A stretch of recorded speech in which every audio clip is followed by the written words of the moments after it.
মনে আছে সেই ছোট্টবেলার কথা? পাড়ায় কিংবা গলির মোড়ে গেমসের দোকানে ভিড় করে দাঁড়িয়ে থাকার কথা, ঘন্টার পর ঘন্টা দাঁড়িয়ে থেকে অন্যের গেম খেলা দেখা, কখনো নিজেই গেম খেলায় হারিয়ে যাওয়া, সে এক অন্যরকম অনুভূতি বলে বোঝানো যাবে না।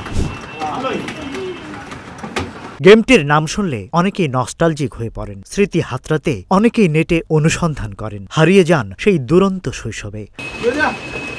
এতক্ষণ যা ইন্ট্রো দিলাম, বলতে পারেন সেই গেমটির নাম কি হতে পারে? অনেকেই ধরে ফেলেছেন। 90 দশকের শিশু কিশোরদের কাছে মোস্তফা নামে তুমুল জনপ্রিয় হয় একটি গেম, যার আসল নাম ক্যাডিলাক্স এন্ড ডাইনোসরস। অনেকের গেমিং জগতে হাতেখড়ি হয় এই ভিডিও গেমের মাধ্যমে। ছোটবেলা গেমের দোকানে মোস্তফা গেম খেলেননি এমন লোক খুবই কম পাওয়া যাবে। অন্যান্য আর্কেড গেমের মতো এটিও গেমের দোকানে গিয়ে কয়েন দিয়ে খেলতে হয়। এই গেমের সবকটি চরিত্রই মনে রাখার মতো।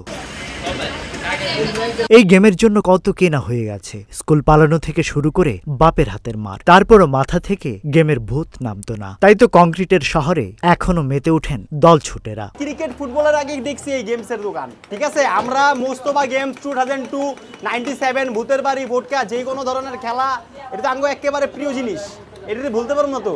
আরে এটাই তো আঙ্গো ছোটবেলার থেকে তো এটাই পাইছি। 2 টাকা লয়ে গেমসের দোকান ঢুকতাম, 3-4 ঘন্টা দাঁড়া থাকতাম। এটা তো আঙ্গো একেবারে ছোটবেলার ব্যাপার।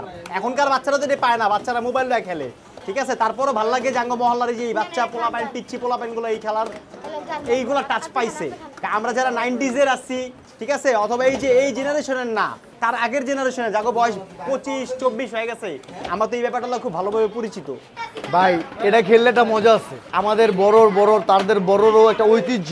ফোনে কতক্ষণ আপনার ফোন টিপাইতে মজা লাগে ভাই, কন্ট্রোল একটা খেললে তো মজা হয়। দেখছেন আমার বন্ধু খেললে হারতাছে, আর একটা কোন তো খেলা লাগে, পোলার লাগে। এই খেলার অনুভূতিটা খুবই অন্যরকম ভাই। শৈশবের আবেগ ও কল্পনায় এখনো মিশে আছে এই ভিডিও গেম। রাজধানীতে কয়েকটি ভিডিও গেম এর দোকান এখনো চালু আছে। পোলাপান আসতো, জায়গায় জায়গায় গেমসের দোকান ছিল, কিন্তু কোম্পানি বন্ধ হওয়ার পরে আস্তে আস্তে সব বিলুপ্ত হয়ে গেছে। কারণ এগুলা মাল বাইরে থেকে এখন আর আসে না।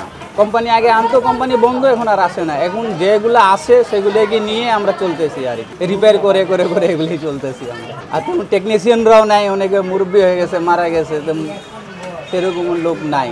না, এই স্কুলের পোলাপানরা যারা আসে তারা স্কুল করেই আসে, এমনি আসে না। তারা যারা কাজ কাম করে তারাই মনে করেন এগুলো এখানে থাকে। এগুলো তো ইন্টারনেটের না, এটা তো এমনি ম্যানুয়ালি খেলা। এগুলা আর্কেড গেম যেগুলো, এগুলো একটা ম্যানুয়ালি আর কি, এটাতে কোনো ইন্টারনেট লাগে না, এটা ইন্টারনেট ছাড়াই আর কি। ভার্চুয়াল দুনিয়ার আধিপত্যে ভবিষ্যতে হয়তো এই গেমের দোকান আর খুঁজে পাওয়া যাবে না। Rajib Raihan, news flash 71।